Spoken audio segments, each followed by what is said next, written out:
ஒரு அழகான கிராமம். கிராமத்தின் நடுவில் கோவில். கோவிலை சுற்றிலும் தெருக்கள் அமைந்த ஊர். தெருக்களின் 2 புறங்களிலும் வீடுகள். அந்த ஊரில் 2 பால்ய நண்பர்கள் இருந்தார்கள். பள்ளிக்கூடம் செல்லும் காலத்திலிருந்தே 2 பேரும் சேர்ந்துதான் போவார்கள், சேர்ந்துதான் வருவார்கள். இருவரும் ஒன்றாகத்தான் சாப்பிடுவார்கள், விளையாடுவார்கள். அவர்கள் வளர்ந்து வேலைக்கு செல்ல ஆரம்பித்தார்கள். அப்பொழுதும் 2 பேரும் சேர்ந்துதான் வேலைக்கு செல்கிறார்கள். எல்லாவற்றிலும் ஒருமித்த கருத்துடையவர்களாகவே இருப்பார்கள். ஆனால் இறை வழிபாடு, கோவிலுக்கு செல்வது என்றால் மட்டும் அதிலிருந்து ஒருவன் மட்டும் விலகிக் கொள்வான். அவன் பெயர் நித்தியன், மற்றொருவன் பெயர் சத்தியன். நித்தியனும் சத்தியனும் ஒன்றாக போகும் இடமெல்லாம் எங்கு கோவில் இருந்தாலும் உடனே சத்தியன் அவனிடம் கூறாமலே கோவிலுக்கு சென்று வழிபட்டு வருவான். சத்தியன் ஒருபோதும் நித்தியனை கம்பல் பண்ணியதே இல்லை. கோவிலுக்கு வா என்றோ கடவுளை வழிபடு என்றோ சொல்லியதில்லை. நித்தியனும் ஒருபோதும் சத்தியனை கோவிலுக்கு போகாதே என்று சொன்னதே இல்லை. இப்படியே காலம் போய்கொண்டிருக்க ஒரு நாள் இருவரும் பக்கத்து ஊரில் ஒரு பெரிய வேலை இருப்பதாகவும் அங்கு செல்ல வேண்டியிருப்பதால் கிளம்பினார்கள். அப்படி அவர்கள் செல்லும் போது சத்தியன் தமது ஊர் எல்லை கோவிலில் சாமி கும்பிட்டு செல்வோம் என்று நித்தியனிடம் கூறினான். அதற்கு நித்தியனோ, நான் என்னைக்கிடா கோவிலுக்கு வந்திருக்கேன், வழக்கம் போலவே கோவிலுக்கு வெளியில் நின்று கொள்கிறேன், நீ போய் உன் விருப்பம் போல் சாமி கும்பிட்டு விட்டு வா என்று சொல்லி சத்தியனை அனுப்பிவிட்டான். நித்தியன் கோவில் மதில் சுவருக்கு வெளியே கிடந்த மணலில் சிறிது நேரம் அமர்ந்திருந்தான். பின்னர் பொழுது போகாமல் எழுந்து நடந்தான். அந்த மணலில் காலால் கீறி கீறி தள்ளிக்கொண்டே இருந்தான் மணலை. சிறிது நேரம் கழித்து சத்தியன் கோவிலுக்கு உள்ளே இருந்து நொண்டி நொண்டி நடந்தபடியே கோவிலுக்கு உள்ளே இருந்து வெளியே வந்தான்.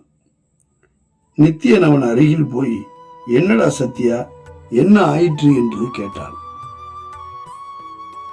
அதற்கு சத்தியனோ, உள்ளே பிரகாரம் வரும் வழியில் யாரோ தேங்காய் கொட்டாச்சியை போட்டிருக்கிறார்கள், அதை கவனிக்காமல் அதில் கால் வைத்து விட்டேன். அந்த தேங்காய் சிராட்டை காலை கிழித்து குத்தியதால் காலில் ரத்தம் வந்து கொண்டிருக்கிறது, அதுதான் வலி என்று காலை பிடித்து கொண்டே கூறினான். நித்தியன் உடனே அவனுக்கு முதலுதவிகள் செய்து ஒரு துணியை கிழித்து கட்டு போட்டு விட்டு கூறினான், பார்த்தாயா சத்யா, நீ எவ்வளவு பக்தியோடு கோவிலுக்கு போய் சுவாமி தரிசனம் செய்ய போனாய். உன் பக்தி உன்னை சிரமப்படுத்தி விட்டதல்லவா? கோவிலுக்கு போய் வழிபட்டும் கூட காலில் இரத்த காயம் பட்டு கொண்டாயே. ஆனால் நானோ ஆலயத்துக்குள்ளே வரவே மாட்டேன், சாமியோ கும்பிடவே மாட்டேன். ஆனால் எனக்கு பார்த்தாயா, வெளியில் நின்ற எனக்கு தங்க காசு ஒன்று கிடைத்திருக்கிறது என்று காசை சத்தியனிடம் காட்டினான். கோவில் போன உனக்கு காயம்தான் பெரிசு, கோவில் போகாத எனக்கு காசுதான் பரிசு, பார்த்தாயா என்று கிண்டலாகவும் கோபப்படுத்தும்படியும் பேசிக்கொண்டே இருவருக்கும் வாக்குவாதம் முற்றிவிட்டது. இருவரும் சண்டை போட்டுக் கொண்டார்கள். அப்படி என்றால் கடவுளை கும்பிட்டு நான் முட்டாளா என்று சத்தியன் கோபப்பட்டான். நித்தியனோ, அப்படி சொல்லவில்லை சத்யா, கடவுளை கும்பிட்டாலும் கும்பிடாவிட்டாலும் நமக்கு என்ன நடக்குமோ அது நடந்தே தீரும் என்று தத்துவமெல்லாம் பேசினான். பேசிக்கொண்டு வரும்போது வழியில் ஒரு சாமியார் எதிரில் வந்தார். அவரை பார்த்ததும் இருவரும் அமைதியானார்கள். பிறகு அவரிடம் சென்று, ஐயா, இது மாதிரி கோயிலுக்கு உள்ளே போன இவனுக்கு கடவுள் காலில் தேங்காய் சிராட்டை குத்தி இரத்த காயம் கொடுத்து விட்டார். ஆனால் நானும் கோவிலுக்கு உள்ளே போகாமல் வாசலில் நின்று விட்டேன்.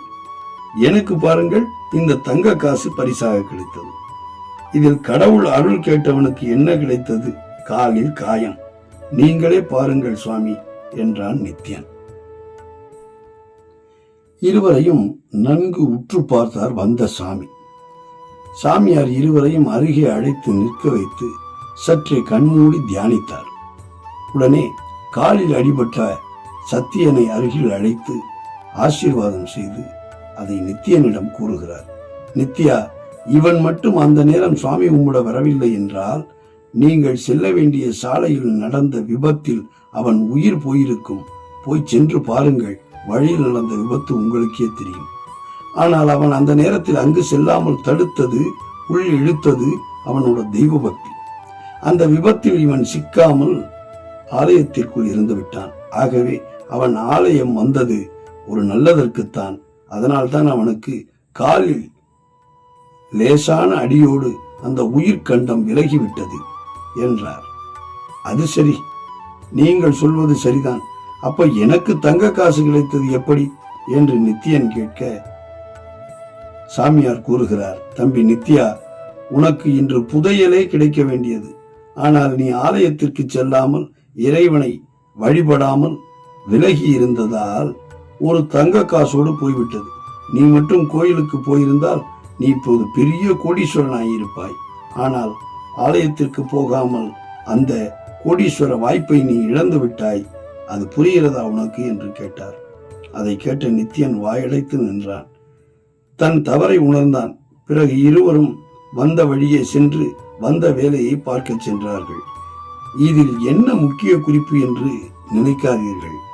முதலில் ஆலயத்திற்குள் செல்பவர்கள் இதுபோன்று உடைத்த தேங்காய் மூடி, வாழைப்பழத்தோல், ஸ்டாப்லர் பின் ஆகியவற்றையெல்லாம் கவனமாக அங்கு உள்ள குப்பை தொட்டியில் போட வேண்டும் என்று தெரிந்து கொள்ளுங்கள். இது நான் சொல்லும் முதல் செய்தி. இரண்டாவது செய்தி, ஆலயம் தொழுவது சாலவும் நன்று. தினந்தோறும் ஆலய வழிபாடு மிக முக்கியமாக செய்ய வேண்டும். இப்படி சொல்லிவிட்டால் போதுமா? நமது குழந்தைகள், அதுவும் இப்போதுள்ள நம் வீட்டு குழந்தைகள் அனைவரும் படு புத்திசாலிகள், கேள்வி கேட்பார்கள். எப்படி கோயிலுக்கு போகாதவனுக்கு தங்க காசு பரிசு கிடைத்திருக்கும் போது அதுதானே பெரிசு, கோவிலுக்கு போய் அடிபட்டு கொண்டு வருவானேன் என்று கேட்பார்கள். ஆம், அவர்கள் கூறுவதும் உண்மைதானே. அவர்கள் கேட்பதில் தவறில்லைதான். நாம் சொல்லிக் கொடுப்போம். நித்தியனுக்குள் தேடல் இருக்கிறது. அதனால்தான் காலால் மணலை அடைந்து கொண்டே இருந்தான். தேடலில் கிடைத்தது ஒரு தங்க காசு. அதே சமயம் அந்த தேடல் இருப்பதோடு ஆன்மீகமும் சேர்ந்திருந்தால் அவனுக்கு முழு புதையலும் கிடைத்திருக்கும். வாழ்நாள் முழுவதும் மகிழ்ச்சி நிலைத்திருக்கும். இல்லையெனில் இந்த கிடைத்த தங்க காசு போதும் என்று நினைக்க அந்த நித்தியன் என்ன புத்தரா? இல்லை, நாம் தான் புத்தரா? இல்லையே. ஆகவே பெரிய கண்டங்களில் இருந்து தப்பித்துக் கொண்டு பெருவாழ்வு வாழவும், சிறிய அளவில் கிடைத்த உடனேயே மகிழ்ந்து நின்று விடாது இறைவனுடைய பக்தியுடன் தேடலும் பயணித்துக் கொண்டே இருந்தால் நிச்சயம் கோடீஸ்வரனாக வாழலாம் என்று சொல்லி நம் வீட்டு புத்திசாலி குழந்தைகளுக்கு ஆன்மீகத்தையும் தன்னம்பிக்கையும் விதையுங்கள். வளர்ந்து உயர்ந்த இடத்தில் வாழ வைக்க வேண்டும் அல்லவா? இந்த கதை பிடித்தால் முதலில் உங்கள் வீட்டில் சின்ன குழந்தைகளுக்கும் பேரன் பேத்திகளுக்கும் முதலில் சொல்லிக் கொடுங்கள். பிறகு இதை லைக் செய்யுங்கள். பிறகு ஷேர் செய்யுங்கள். முதன்முறை நீங்கள் இந்த காணொளியை பார்ப்பவரானால் உடனே சப்ஸ்கிரைப் செய்யுங்கள். பிறருக்கு அறிமுகப்படுத்துங்கள். மீண்டும் அடுத்த வாரம் அடுத்த கதையோடு உங்களை சந்திக்கிறேன்.